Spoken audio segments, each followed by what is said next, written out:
Yes, thank you. I'm here right now outside of the beloved Sewell Park where things just look a lot different than what they typically do during a normal fall semester. I mean, you usually see students out. They're on the yard, they're studying, they're playing football, they're playing frisbee, they're in the river. With more than 2,000 total viewers present, Lori Hernandez spoke for an hour with Texas State alumna and Texas Observer staff writer Delia Jones. Right now, there is a COVID-19 surge across the United States, and that includes Hays County. The county's latest COVID-19 report includes 99 new lab-confirmed cases. In a year filled with a global pandemic, protest, and build-up for the November election, some Texas State students are eager to get out and make their voices heard. I plan to go vote at I think it's Performing Arts Center or Student Arts Center. And then I plan to do early voting because the whole COVID thing, I want to be around a crowded environment. Voter registration ended October 5th and early voting is slated to run October 13th through October 30th. Texas State senior Jordan McKay says he is willing to get out and vote, even if it means putting aside other important responsibilities. I'm going to find my closest place on October 13th, and I'm going to early vote as soon as possible. Might skip class, we'll just see.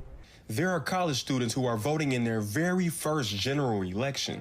Some, like Texas State sophomore Miriam Listiak from San Antonio, plan to travel back home to get it done. I am a young voter, so I'm going to go home and do that just because it's way easier to have someone there and then you're just going in and doing your thing. Listiak says it is good that young people are stepping out and speaking up about what they feel is right, but she says it won't mean anything unless they are active at the polls. I know this election is very polarized, so do your research, research your senators, your congressmen, all that, and because that really does matter in the long run. Texas State student Keegan Lorenz Ochoa says years ago he did not see the purpose in voting. However, with growth and becoming more educated, his views have changed and now he's determined to vote and vote early at the Performing Arts Center. Lorenz Ochoa says he wants to avoid the long lines that many expect to see on Election Day, November 3rd. There's so many opinions that we have as young people that we have to get out there and have our voices heard in the government.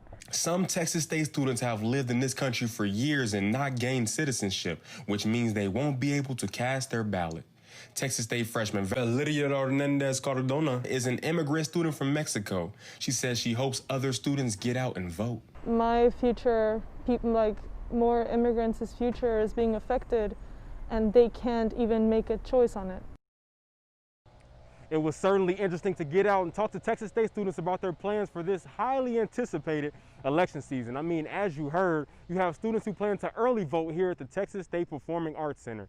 You have others who plan to travel back to their hometowns to cast their ballot. You have others who can't vote due to circumstances out of their control, but really stress the importance of student voter turnout. This entire situation at Texas State will be something to monitor as we get going with this election season here, October 13th through October 30th for early vote, and November 3rd on Election Day.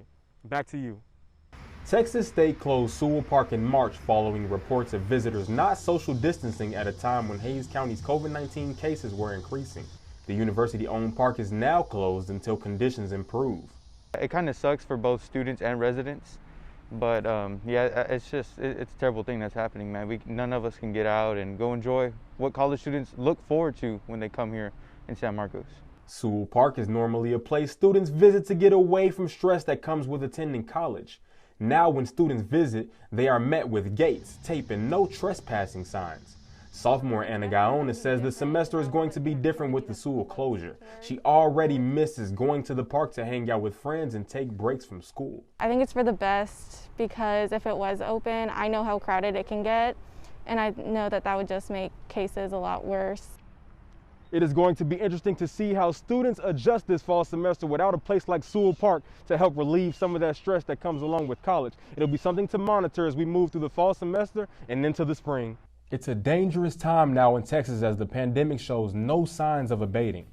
Take care and join us again next week when we present our last Bobcat update of the semester and of this crazy year. I'm Jaden Edison.